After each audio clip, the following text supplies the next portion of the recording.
आपने कभी सुना होगा, पूज्य गुरुदेव कहते रहते हैं, आपको पता है कि दुनिया में सबसे बड़ा त्यागी कौन है? अच्छा देखिए, मजे की बात यह है कि त्याग सब करते हैं। भागवत का प्रश्न है, श्रीमद् भागवत में भागवत अर्थात भक्ति, ज्ञान, वैराग्य और त्याग। तो भक्ति करो न करो, ज्ञान पाओ न पाओ, वैरागी बनो न बनो, त्याग तो होगा। मौत आएगी तो छुड़ा देगी भाई, त्यागी सब है। दुनिया में हर व्यक्ति त्यागी है। अब आपको ये जानना है कि साधु बड़ा त्यागी है कि गृहस्थी? कौन बड़ा त्याग कर रहा है, साधु की गृहस्थी?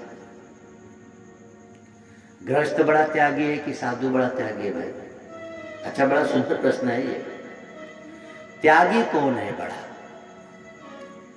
तो जानकार महापुरुष कहते हैं कि साधु से बड़ा त्यागी गृहस्थी है। कैसे? ध्यान देना। साधु ने नश्वर को त्यागा शाश्वत को पाने के लिए, और गृहस्थी बेचारा शाश्वत को ही त्याग दिया है नश्वर को पाने के लिए। तो त्यागी कौन बड़ा हुआ? जैसे कोई 1 करोड़ पाने के लिए 1 लाख को त्यागा, अब कोई 1 लाख के लिए 1 करोड़ को त्यागा, तो सबसे ज्यादा दान किसने किया भाई? बताइए। 1 करोड़ के लिए 1 लाख को त्यागा, तो समझो 1 करोड़ लिया और 1 लाख दिए। अब कोई समझिए, कोई क्या किया कि 1 लाख लिया और आपको 99 लाख दिया, तो बड़ा त्याग किसने किया?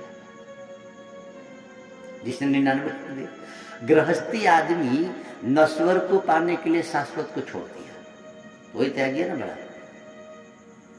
देखने में अच्छा, इसमें मजा की बात यह है कि ज्ञान के द्वारा जो त्याग हुआ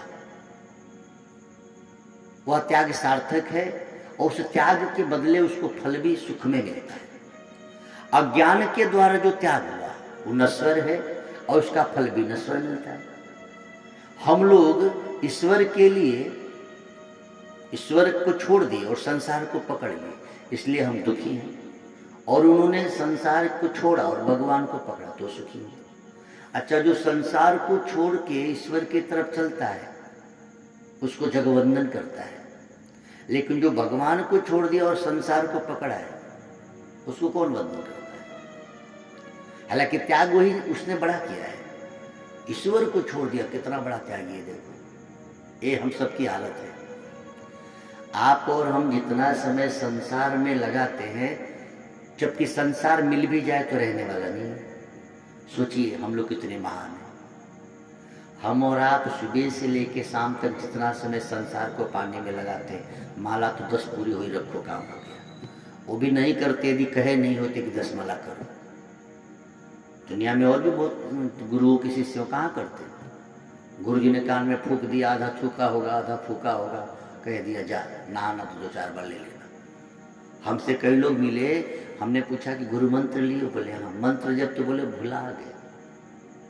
काहे भूल गए? बोले वो गुरु जी ने कहा था नहा के 2-4 बार लेना, तो कहाँ याद रहता है।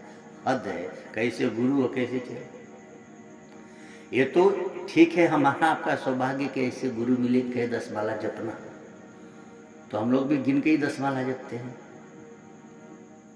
शायद कोई साधक 10 से 20 पर पहुंचा हो। अच्छा, 20 पे पहुंचा भी होगा तो साल में 20 दिन तो छूट ही जाता होगा। बेटी का ब्याह है, बेटे का ब्याह है, ससुराल जाना है, ननिहाल जाना है, वहाँ अनेक समस्याएं हैं। सारी समस्या गुरुदेव कहते रहते कि जब भी कोई काम आता है तो पहली कैंची धर्म पे चलती है। पहला काम माला का, बाकी सब होगा। तो इसीलिए है कि हम बड़े त्यागी हैं। बेटी का ब्याह पड़ जाए, बेटे का ब्याह पड़ जाए तो आप उस दिन माला जपेंगे, भोजन तो करेंगे, नींद भी ले लेंगे, लोगों से बातचीत भी करेंगे, स्नान भी करेंगे, उस दिन कपड़ा भी बढ़िया पहनेंगे, माला नहीं जपेंगे। बोले बहुत काम है, अब इसी में ज़्यादा टाइम लग रहा था। हम सब त्यागी हैं भाई। हमने भगवान को छोड़ दिया कि आपको हम कष्ट देना नहीं चाहते, हम आपको आराम देना चाहते, हम भले कष्ट में रहेंगे। ये संत लोग हैं कि खुद कष्ट सहना नहीं चाहते, भगवान को पकड़ के रखे तुम ही सो। हम लोग को ऐसी लगता है। जो ईश्वर से लगे हुए हैं और जो संसार से लगे हुए हैं, तो जो ईश्वर से लगे हैं वो संसार के मजे में है, वो संसार के दुख से उपराम है, और जो संसार से लगे हुए हैं वो ईश्वर के सुख से उपराम है।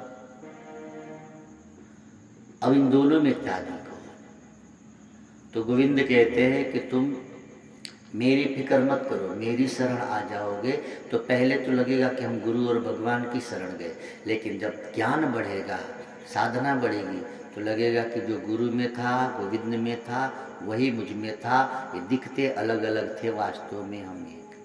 पहले क्या कहा गया, गुरु और गोविंद को एक मानो, लेकिन जब और ज्ञान बढ़ता है तो लगता है कि नहीं, गुरु गोविंद और शिष्य तीनों एक ही तो थे।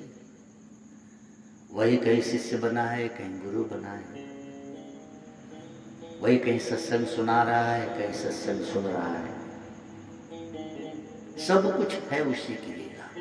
तो जो लीला को लीला मान लेता है वो सुखी है, और जो लीला को सत्य मान लेता है वो दुखी है। रावण जी और राम जी एक ही राशि के हैं और दोनों में युद्ध हो रही है। तो रावण के पुत्र जब मरते हैं तो रावण शोक करता है, रोता है। अच्छा, सीता जी का हरण हुआ तो राम जी भी रोए, लेकिन दोनों में फर्क ये है कि राम जी बाहर बाहर से रोए। आपको पता है राम जी रोए क्यों थे? आखिर राम जी हाय सीता करके क्यों रो रहे थे? क्या जरूरत थी? वहां तो कोई था नहीं लक्ष्मण जी के सिवा, तो एक लक्ष्मण जी के लिए राम जी रोए। भाई लीला तो तब, रामलीला कब होती है? जब गांव भर के लोग देखे, तो वहां लीला क्या करना था जंगल में। इसके पीछे की कथा बड़ी अच्छी है। हुआ क्या था जानिए। भगवान राम जब वन को चले हैं, ये पुष्प वाटिका की बात है। तो राम जी जब चले, तो जब ऋषियों ने सुना, जो संत महापुरुष थे, कि भगवान राम आ रहे हैं, नारद जी ने खबर दी कि प्रभु वन को चले हैं आप सबके लिए। तो ऋषि बड़े खुश हुए कि पंचवटी में अब भगवान आए, अब आगे बढ़ेंगे तो हम लोगों से मिलेंगे। तो सारे महात्मा जो ध्यान में बैठे थे ईश्वर के, वो सब ध्यान तो छूट गया, तो भगवान आ ही रहे, दर्शन होगा। अब सब काम तो कोई था नहीं, काम क्या करने लगे, पहाड़ों की शिलाओं को तोड़ के मूर्ति बनाना शुरू की। मूर्ति भी किसकी? तो स्त्री की। अब नारद जी भगवान जी के संदेश वाहक, नारद जी ने कहा महापुरुषों ये क्या कर रहे हो? तो संतों ने कहा भाई तपस्या कर लिए, भगवान आ रहे हैं तो दर्शन भी हो जाएगा, तो अब गृहस्थ का भी मजा ले लिया जाए। अरे भाई राम जी पत्थर को छुए तो शिला बन गई, शिला को छुए तो अहिल्या बन गई, तो हम लोग भी स्त्री की आकार की पत्थर की मूर्ति बना रहे हैं। राम जी वन में आए हैं, कहेंगे भैया छुए स्त्री बन जाए, हम ब्याह कर लेंगे। अब क्या बाकी रहा? भाई राम जी तपस्या हो ही गई, राम जी आ ही रहे हैं, दर्शन होगा, तो मूर्ति बना के तैयार रखेंगे तभी तो स्त्री बनाएंगे, वो तो विवाह कर लेंगे।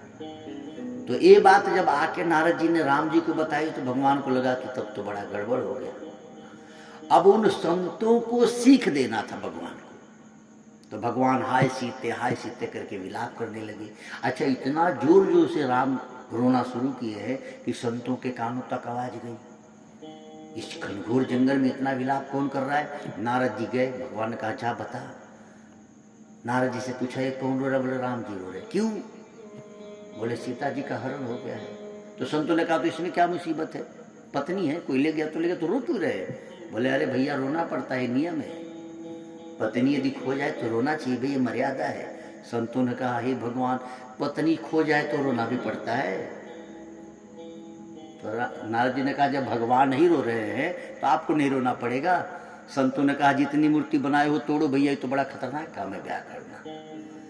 ये ब्याह करने के बाद रोना भी पड़ता है। तो संतों को सीख देनी थी भगवान श्री राम को। और सोचिए राम नहीं रोए होते तो मूर्ति बना के तैयार रखे थे सब। तो ठाकुर जी के रोने में भी कितना सद्गुण छुपा है। रोकर संतों को हमेशा से रोने के लिए बचा लिए, यह हमारे राम है, इसलिए रोए। तो राम जी इसलिए रोए क्योंकि उनको संतों को सीख दे रही थी। रावण जी सीख थोड़ी थी, रावण तो ऐसे मोह में रो रहे थे।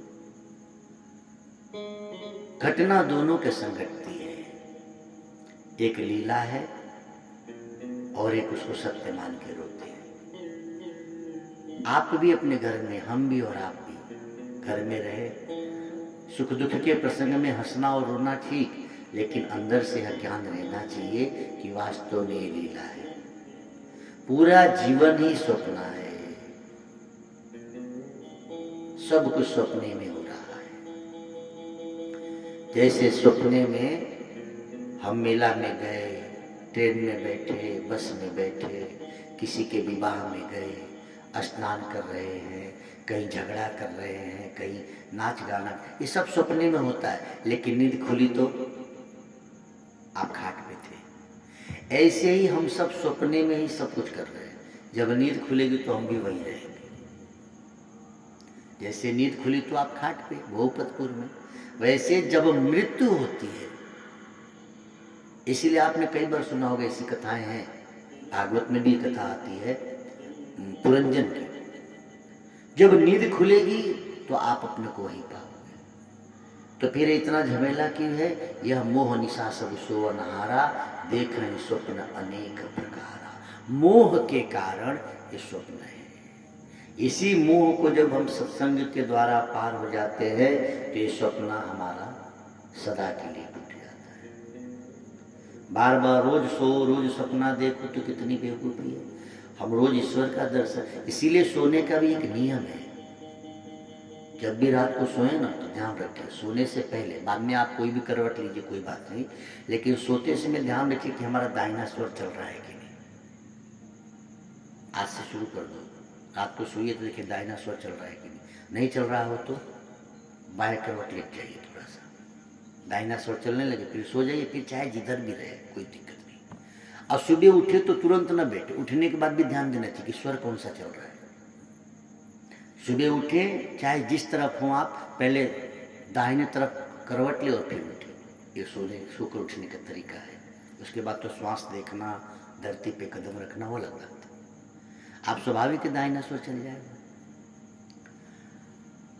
तो प्रकृति और परमात्मा दोनों अनादि है, लेकिन जो राग और द्वेष है, जो तीन दुर्गुण हैं, यह प्रकृति में है, परमात्मा इससे परे है। इतनी सी बात यदि हमको आपको समझ में आ गई तो आज के बाद हमारे आपके जीवन में दुख नाम का कोई वस्तु रही नहीं।